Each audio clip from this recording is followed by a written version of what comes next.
Hey guys, welcome to ECS Academy. So this is lecture number 10 of complex variable, and here we are going to learn how to find an analytic function when the real part is given and how to find the imaginary part of the function of z when the real part is given. अब तो बोलेगा sir इसके लिए तो हमारे को मिलने Thomson method use करना पड़ेगा, बट गाइस याद रखना पोलर फॉर्म में हमारे पास मिलने थॉमसन मेथड नहीं होता। तो गाइस पोलर फॉर्म में अगर हमारे को इमेजिनरी पार्ट या फंक्शन ऑफ z निकालना है तो वो कैसे निकालेंगे वो हम लोग देखेंगे ये वाले लेक्चर में। फिर चलो, so let's start with the first problem and the question is state Laplace equation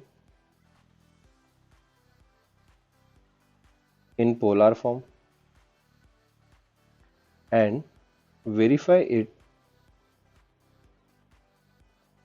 for u equal to r square into cos 2 theta, full stop. Also find v and f of z. So guys बिल्कुल भी difficult problem नहीं है। Last lecture में हम लोग ने देखा था गाइस लाप्लास इक्वेशन क्या होता है पोलर फॉर्म में, ठीक है। सो हम लोग को यहाँ पे पहले तो वो लिखना है, और तो और उसने क्या बोला है, verify it for u equal to r square into cos two theta. So यहाँ पे हमारे को एक रियल पार्ट दिया हुआ है और चेक करना है कि यहाँ पे ये लाप्लास इक्वेशन सेटिस्फाई करता है या नहीं, ठीक है। चलो, और तो और गाइस जो एडिशनल चीज जो हम लोग सीखने वाले हैं ये वाले लेक्चर में वो है कि यू दिया रहेगा तो वी कैसे निकालते हैं और फंक्शन ऑफ जेड कैसे निकालते हैं विदाउट यूजिंग मिलने थॉमसन मेथड, ठीक है ना। चलो, सो पोलर फॉर्म में मिलने थॉमसन मेथड नहीं होता, तो मिलने थॉमसन मेथड नहीं होता तो हम लोग क्या करेंगे, सीआर इक्वेशन यूज करके और इंटीग्रेशन यूज करके हम लोग इजीली वी निकाल पाएंगे। अब वो कैसे निकालेंगे वो मैं तुम लोग को बताऊंगा, डोंट वरी। बट उससे पहले हम लोग स्टार्ट करते हैं गाइस लाप्लास इक्वेशन के साथ, ठीक है। तो सबसे पहले तो उसने बोला है कि लाप्लास इक्वेशन लिखो पोलर फॉर्म में। तो यहाँ पे आप लोग लिखोगे the Laplace equation in polar form is do square phi by do r square plus 1 upon r into do phi by do r plus 1 upon r square into do square phi by dough theta square, फिर ना चलो equal to 0। सो ये हो गया हमारा Laplace equation polar form में। So first part of the question बहुत ही ज्यादा इजी था, स्टेट लाप्लास इक्वेशन था, ठीक है। और तो और उसने क्या बोला है, and verify it for u equal to r square into cos theta. So guys अभी हम लोग को क्या करना है, u equal to r square into cos theta के लिए उसको वेरीफाई करना है। तो सबसे पहले तो हम लोग यहाँ पे ऐसे बोलेंगे we have u equal to r square into cos two theta, cool पे चलो। और अभी हम लोग क्या करेंगे गाइस, इसका पार्शियल डेरिवेटिव निकालेंगे दो बार विद रिस्पेक्ट टू आर और फिर पार्शियल डेरिवेटिव निकालेंगे दो बार विद रिस्पेक्ट टू थीटा, है ना। चलो, तो सबसे पहले तो मैं यहाँ पे क्या करता हूँ guys, do u by do r निकालता हूँ, तो वो हो जाएगा do by do r of r square into cos two theta, है ना। चलो गाइस ये cos two theta constant coefficient है इसलिए आप लोग इसको कॉमन बाहर निकाल सकते हो। So write cos two theta, और पार्शियल डेरिवेटिव निकालोगे गाइस आप लोग किसका, आर स्क्वायर का डेरिवेटिव होता है guys 2r। So write 2r into cos two theta, that's it. ये हो गया आप लोग के पास do u by do r. आप लोग इसको इक्वेशन नंबर 1 बोल के साइड में लिख सकते हो। चलो, बहुत ही सिंपल डेरिवेटिव है। नेक्स्ट आप लोग क्या करोगे गाइस, इसी का फिर से डेरिवेटिव निकालोगे with respect to r. So right dough square u by do r square is equal to do by do r of 2 into r into cos two theta. अब नेक्स्ट गाइस यहाँ पे अगर आप लोग नोटिस करोगे ये 2 तो कांस्टेंट है ही और ये कॉस टू थीटा भी कांस्टेंट है, बिकॉज आप लोग यहाँ पे डिफरेंशिएट कर रहे हो partial with respect to r. So ये दोनों बाहर आ जाएगा। So write 2 into cos two theta, और यहाँ पे पार्शियल डेरिवेटिव आप लोग निकालोगे गाइस आर का, है ना। सो आर का पार्शियल डेरिवेटिव 1 होता है। So the final answer would be 2 into cos two theta. So ये हो गया चलो हमारे पास dough square u by do r square. आप लोग इसको इक्वेशन नंबर 2 बोल के साइड में लिख सकते हो। नेक्स्ट गाइस आप लोग को क्या करना पड़ेगा, अभी u का पार्शियल डेरिवेटिव निकालोगे with respect to theta. So यहाँ पे आ जाएगा do u by dough theta, so which is nothing but dough by dough theta of u। अब u क्या है गाइस हमारे पास, r square into cos two theta. अब गाइस यहाँ पे आप लोग सिंस डिफरेंशिएशन कर रहे हो with respect to theta, so यहाँ पे ये आर स्क्वायर वाला टर्म कांस्टेंट हो जाएगा और कांस्टेंट कोएफिशिएंट बोल के वो बाहर आ जाएगा, और आप लोग यहाँ पे डेरिवेटिव निकालोगे गाइस कॉस टू थीटा का, ठीक है। अब नेक्स्ट गाइस आर स्क्वायर की जगह पे r square, guys what is the derivative of cos two theta, so it is nothing but minus sine two theta into 2। Next guys यहाँ पे अगर आप लोग सिंप्लीफाई करोगे तो get minus 2 into r square into sine two theta, cool. ये हो गया आप लोग के पास dough square u by dough theta. इसको इक्वेशन नंबर वैसे 3 लिख सकते हो, वैसे कोई जरूरत है नहीं, यहाँ पे लाप्लास इक्वेशन में इसका कोई खास यूज है नहीं। हाँ, इसके बाद वाला जो इक्वेशन है वो बहुत ज्यादा इंपॉर्टेंट है। बेसिकली आप लोग यहाँ पे क्या करोगे, d square u by dough theta square निकालोगे। So right dough square u by dough theta square which is nothing but dough by dough theta minus 2 into r square into sine two theta, ठीक है। चलो, अब next आप लोग क्या करोगे, ये minus 2 r square constant coefficient है, बिकॉज आप लोग यहाँ पे with respect to theta differentiate कर रहे हो इसलिए बाहर आ जाएगा। So right minus 2 into r square, और आप लोग यहाँ पे निकालोगे guys d by dough theta of sine two theta, ठीक है। साइन टू थीटा का डेरिवेटिव हो जाता है चलो कॉस टू थीटा इंटू 2, है ना। चलो, अब नेक्स्ट आप लोग क्या करोगे, इसको थोड़ा और सिंप्लीफाई कर सकते हो। सो बेसिकली आप लोग ये क्या कर सकते हो, ये 2 और ये 2 मल्टीप्लाई करके यहाँ पे आंसर ऐसा लिख सकते हो -4 × r² into cos two theta, ठीक है। So this is nothing but dough square u by dough theta square. अब गाइस आप लोग को समझा, इसको इक्वेशन नंबर 4 बोल के आप लोग साइड में लिख सकते हो। अब गाइस फाइनली आप लोग को क्या करना है, लाप्लास इक्वेशन पहले तो सेटिस्फाई करना है। So here you will write finally do square u by do r square plus 1/r do u by do r plus 1/r square do square u by dough theta square equal to, अच्छा ये equal to 0 मत कर देना, हम लोग को सिर्फ left hand side evaluate करना है। तो यहाँ पे आ जाएगा guys equal to do u by do r square, guys हम लोग ने ऑलरेडी निकाला है which is nothing but 2 into cos two theta, है ना। चलो ये हम लोग ने ऑलरेडी निकाला है, नोटिस करो यहाँ पे 2 into cos two theta. Next guys हमारे पास 1/r की जगह पे 1/r, do u by do r भी गाइस हम लोग ने ऑलरेडी निकाला है which is nothing but 2 into r into cos two theta, है ना। चलो तो ये भी हम लोग ने निकाला है, dough u by do r पहले ही निकाला था। चलो 2 into r into cos two theta. Next guys आप लोग क्या करोगे, प्लस 1/r स्क्वायर की जगह पे plus 1/r square do square u by dough theta square, guys ये रहा -4 into r square into cos theta. तो यहाँ पे आप लोग लिख दोगे -4 into r square into cos theta. बिल्कुल चलो अभी नेक्स्ट गाइस आप लोग इसको सिंप्लीफाई करोगे, देखो यहाँ पे नोटिस करो ये आर और ये आर कैंसिल हो जाएगा, ये आर स्क्वायर और ये आर स्क्वायर कैंसिल हो जाएगा, और आप लोग क्या लिखोगे चलो 2 cos 2 थीटा और यहाँ पे है 2 cos 2 थीटा, तो ये हो जाएगा 4 cos 2 थीटा, ठीक है। यहाँ पे हमारे पास बचेगा प्लस और ये माइनस, यहाँ पे आ जाएगा 4 इंटू कॉस टू थीटा, ये दोनों भी कैंसिल हो जाएगा। चलो हमारे पास आंसर आ जाएगा 0। तो आप लोग क्या लिखोगे, hence Laplace equation is satisfied. Therefore, U is harmonic. Done बच्चों।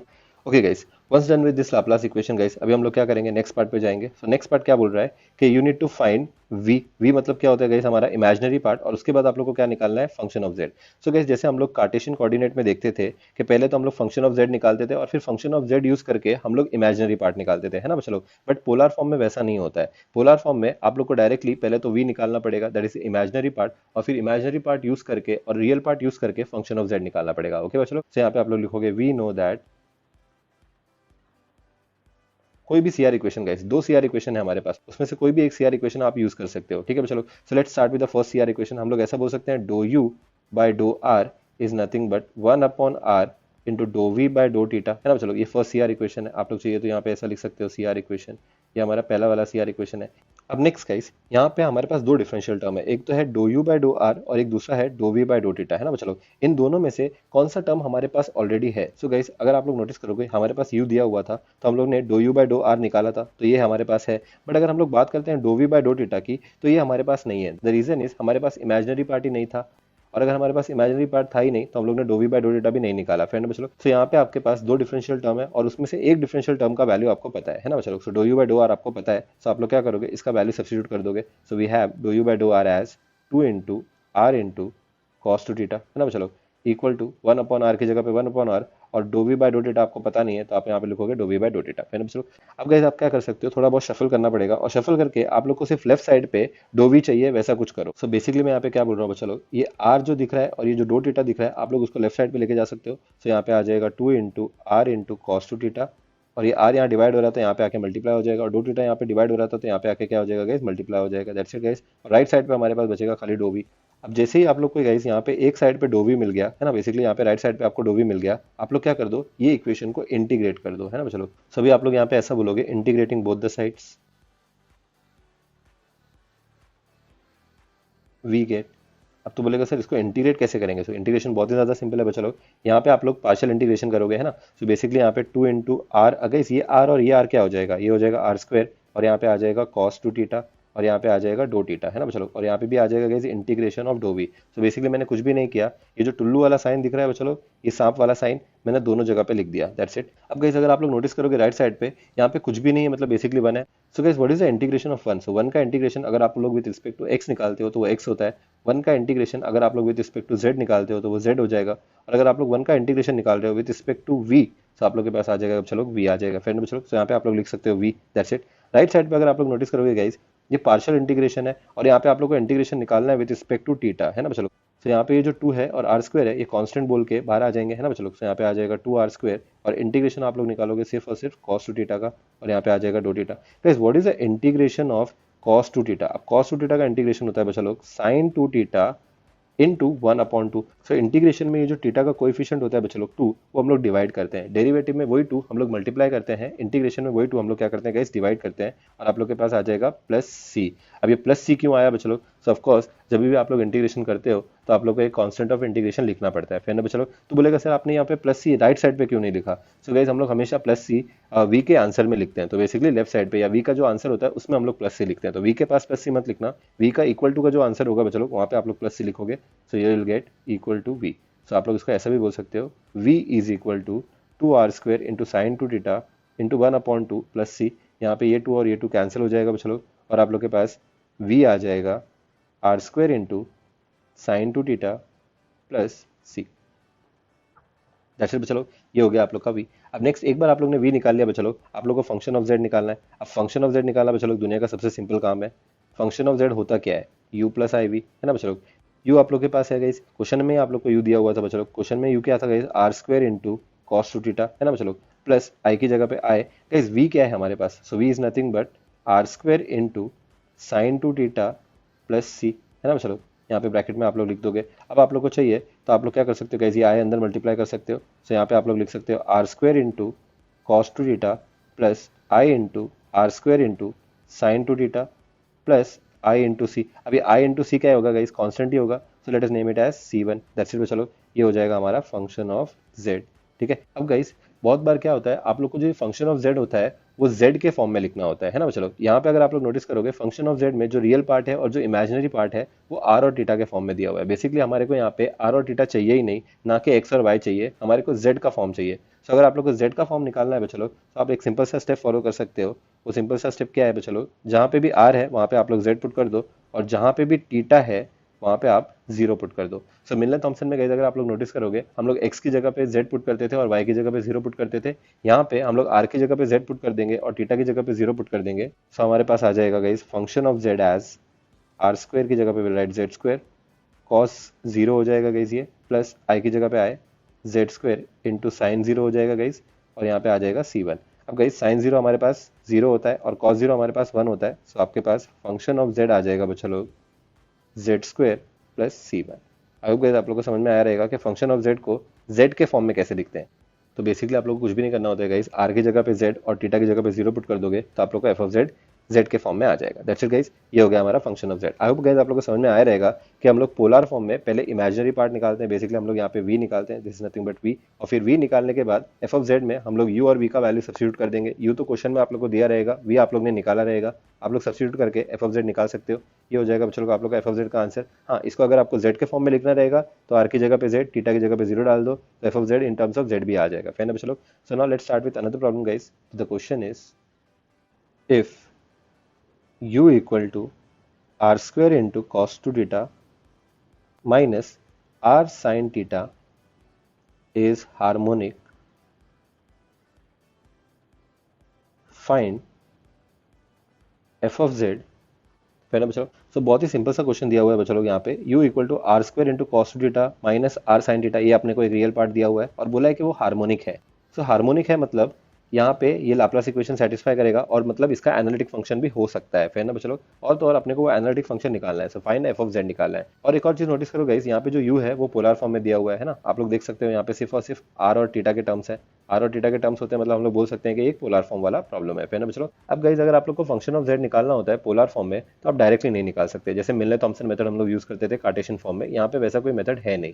सो यहाँ पे आप लोग को क्या करना पड़ेगा गाइस, सबसे पहले तो एक इमेजिनरी पार्ट निकालना पड़ेगा। सो यू रियल पार्ट दिया हुआ है, हमारे को एक इमेजिनरी पार्ट निकालना पड़ेगा। सो हम लोग कैसे निकालेंगे नोटिस करो बच्चों लोग। सबसे पहले तो हम लोग सी आर इक्वेशन सेटिस्फाई करेंगे, कोई भी एक C R equation. So we know that u एक रियल पार्ट है, तो हम लोग ऐसे बोलेंगे कि the C R equation is. सो गाइस यहाँ पे हम लोग लेंगे पहला वाला सी आर इक्वेशन। आपको अगर चाहिए तो गाइस आप लोग सेकंड वाला सी आर इक्वेशन भी ले सकते हो, कोई प्रॉब्लम नहीं होगा। सो यहाँ पे आ जाएगा do u by dough r equal to 1/r, और यहाँ पे आ जाएगा do v by dough theta, है ना चलो। अब ये दो सी आर इक्वेशन में दो डिफरेंशियल टर्म है। पहला वाला तो हमारे पास है dough u by dough r, ठीक है, और दूसरा वाला है हमारे पास d v by dough theta. Guys हमारे पास वी है क्या? हमारे पास इमेजिनरी टर्म है ही नहीं, तो यहाँ पे do v by dough theta नहीं आने वाला है। हाँ, हमारे पास रियल पार्ट है गाइस, तो हम लोग उसका do u by dough r निकाल सकते हैं। तो यहाँ पे देखो मैं क्या कर रहा हूँ, डो बाई डो आर की जगह पे do by dough r, u हमारे पास है guys r² into cos two theta minus r into sine theta, है ना चलो। और तो और गाइस राइट साइड पे आ जाएगा 1/r यहाँ पे आ जाएगा do v by do theta.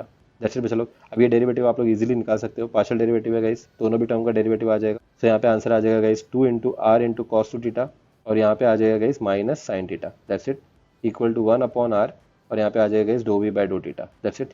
अब नेक्स्ट गाइस, ये जो आर दिख रहा है और ये जो डो टीटा दिख रहा है उसको आप लोग लेफ्ट साइड पे ले सकते हो। तो आप लोग यहाँ पे ऐसा बोल सकते हो 2 into r into cos two theta minus sine theta into r into do theta equal to do v, है ना। चलो ये डो वी को अगर आप लोग को चाहिए तो इसको आप लोग लेफ्ट साइड पे भी लिख सकते हो, बेसिकली यहाँ पे, है ना।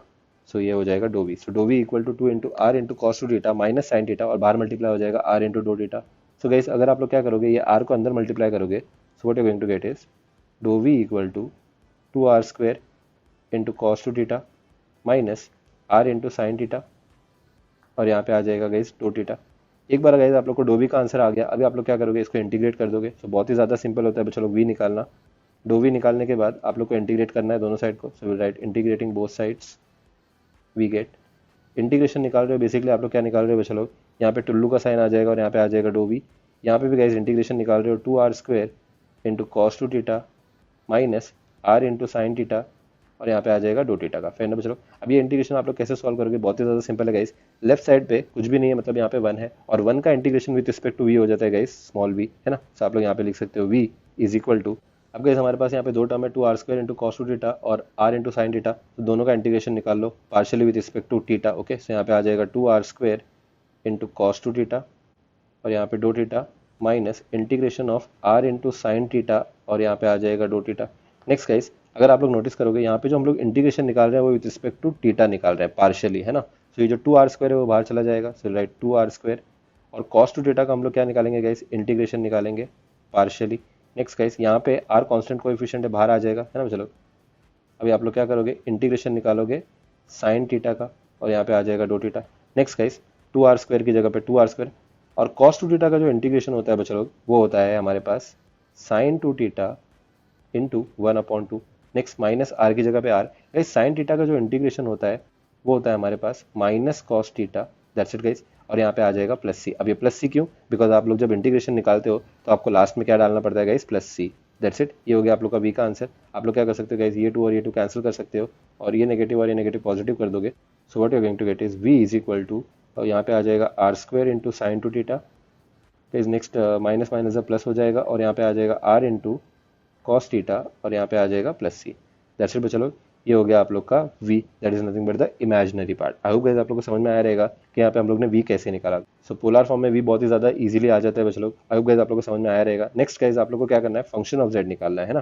सो आप लोग यहाँ पे ऐसा बोलोगे, finally function of z is nothing but u plus i v, है ना बच्चा लोग। u आप लोग को क्वेश्चन में दिया हुआ है बच्चा लोग, u is nothing but r square into cos two theta minus r into sine theta, है ना बच्चा लोग। ये आप लोग का u दिया हुआ है क्वेश्चन में, प्लस आई की जगह पे आएगा इस v आप लोग ने ऑलरेडी निकाला है बच्चा लोग। कम ऑन गाइस, v आपके पास है r square into sine two theta plus r into cos theta, और यहाँ पे आ जाएगा plus c. That's it guys. अब नेक्स्ट गाइस आप लोग इसको थोड़ा और सिंप्लीफाई करोगे, तो आप लोग यहाँ पे ऐसा लिख सकते हो r square into cos two theta minus r into sine theta. अब गाइस यहाँ पे आप लोग आए अंदर मल्टीप्लाई कर दो, है ना। सो तीनों भी टर्म से मल्टीप्लाई हो जाएगा, so will get plus i r square sine two theta, और यहाँ पे आ जाएगा plus i into r cos theta, और यहाँ पे आ जाएगा आई सी, और आई सी को मैं प्यार से गाइस C1 बोल सकता हूँ, बिकॉज आई भी कांस्टेंट है, सी भी कांस्टेंट है, I can say it as C1। फिर ना चलो, सो अगर आप लोग को चाहिए तो इसको आप लोग फाइनली ऐसा लिख सकते हो, function of z equal to r square into cos two theta minus r into sine theta, और यहाँ पे ये दोनों टर्म में आए वापस कॉमन बाहर निकालो। अब तो बोलेगा सर पहले अंदर भेजा फिर बाहर क्यों निकाल रहे हो, बिकॉज पहले हम लोग ने अंदर इसलिए भेजा सो दैट ये सी को मैं C1 बना सकूँ, ठीक है। अब वापस बाहर निकाल रहा हूँ चलो, तो यहाँ पे आ जाएगा r square into sine two theta plus r into cos theta, और यहाँ पे आ जाएगा प्लस C1। नहीं भी बाहर निकालेगा तो चलता है, चलो कोई प्रॉब्लम नहीं है, बट फिर भी अगर बाहर निकालेगा तो ज़्यादा बेटर है। ओके, एक बार आप लोग के पास गए फंक्शन ऑफ z आ गया, आप लोग का आंसर आ गया। अब बहुत बार क्या होता है बच्चा लोग, ये आंसर हमारे को z के फॉर्म में चाहिए रहता है ना। तो अगर आप लोग को z के फॉर्म में ये आंसर निकालना है तो आप लोग क्या करोगे बच्चा लोग, r की जगह पे z पुट कर दोगे और थीटा की जगह पे आप लोग 0 पुट कर दोगे। तो आप लोग के पास फंक्शन ऑफ z आ जाएगा बच्चा लोग, आर स्क्वायर की जगह पे z स्क्वायर, यहाँ पे आ जाएगा cos 0 minus z into sine 0 plus i की जगह पे आए ब्रैकेट में, यहाँ पे भी ब्रैकेट, यहाँ पे आ जाएगा बच्चा लोग z स्क्वायर इंटू साइन 0, और यहाँ पे हो जाएगा r की जगह पे z, और यहाँ पे आ जाएगा cos 0, और यहाँ पे आ जाएगा प्लस C1। ऐसे भी चलो, अब हमारे को cos जीरो का वैल्यू पता है 1 होता है, sin जीरो तो 0 होता है, ये भी sin जीरो 0 हो जाएगा, cos जीरो 1 हो जाएगा। सो आप लोग के पास फंक्शन ऑफ z आ जाएगा वो, चलो जेड स्क्वायर, ये 0 हो गया, प्लस आई की जगह पे आई, ये 0 हो गया, हमारे पास बचेगा z, और यहाँ पे आ जाएगा प्लस C1। That's it. चलो ये हो गया हमारा function of z। I hope guys आप लोग को समझ में आ गया रहेगा कि यहाँ पे हम लोग रियल पार्ट से इमेजिनरी पार्ट कैसे निकालते हैं और फंक्शन ऑफ z कैसे निकालते हैं। That's it. Once done with this problem guys, based on this problem मैं तुम लोग को कुछ प्रॉब्लम होमवर्क के लिए दे देता हूँ। चलो, so the homework problems are, so this two are the homework problem guys. आप लोग ट्राई करो, डेफिनेटली आप लोग को आंसर आएगा। ठीक है, सो आई होप गाइस आप लोग को ये वीडियो समझ में आया रहेगा। Thank you so much for watching the video.